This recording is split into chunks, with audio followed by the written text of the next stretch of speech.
Now, for more on Zimbabwe's economy, let's talk to Lloyd Msipa, corporate lawyer, investment advisor, and commentator on African politics. He joins us live from London. Welcome back to the show.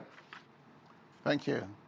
So as we know, Zimbabwe's Independence Day is April 18th, 39 years since independence, with 30 of those years under former President Robert Mugabe. So what is Zimbabwe's economic vision now under President Mnangagwa?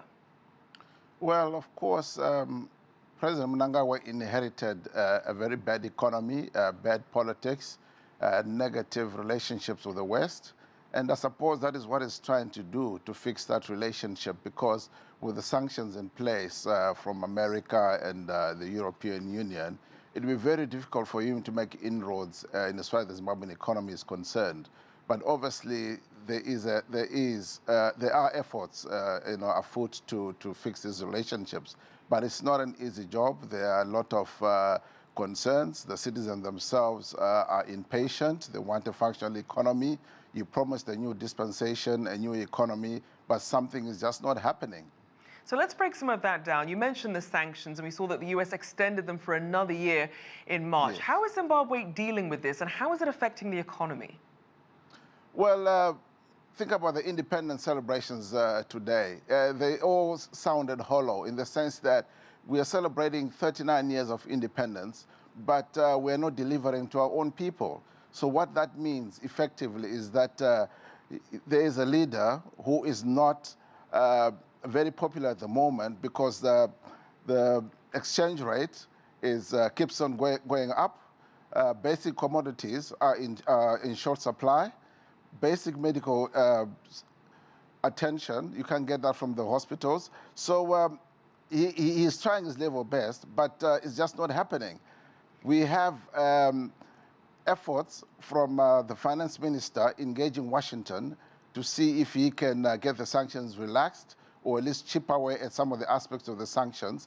He's been doing a lot of work in that. It's a slow process, but after Emerson Mnangagwa took over from Mugabe, there was an expectation that things would change rapidly, and that is not happening at the moment. Now, in some of the efforts the government's making, we saw that last week the finance minister talked about a new currency, expecting to introduce it in about 12 months. And obviously, we recently saw bread prices double in the country as hyperinflation persists. How do you see this new currency helping the situation? Well, at some point, Zimbabwe will need a currency of its own. As you know, the RTGS is actually a virtual currency that is traded on electronic platforms. At some point, we'll need a currency that goes beyond our borders, that we can exchange with the South African rand, for instance, which is South Africa, one of our biggest trading partners.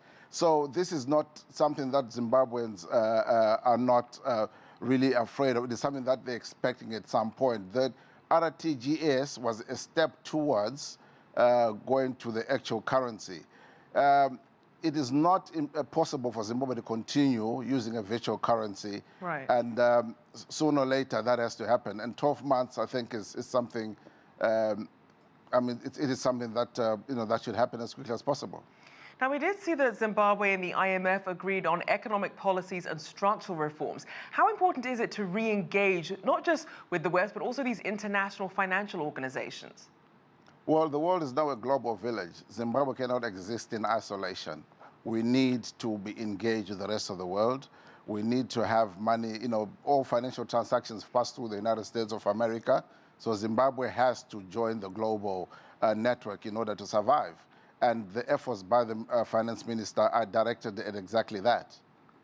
Now, let's also look at the relationship with China. Some experts view China's Belt and Road Initiative as really being the cornerstone of the China-Zimbabwe relationship. How do you see that developing? Well, China is what we call our fair weather. Well, China's been our friend since the days of the liberation struggle. And the new relationship where China is now playing an economic role in our affairs is received with mixed feelings in Zimbabwe, probably in Africa in general, in the sense that they are coming in as capitalists and with little benefit to Zimbabwe. But considering that our relations with the West are bad and there's no real financial or economic input from the West, the Chinese is the best that we can do at the moment. And hence the relationship with them. All right, thank you so much for your insights. Lloyd Msipa there, corporate lawyer, investment advisor, and commentator on African politics. Thank you.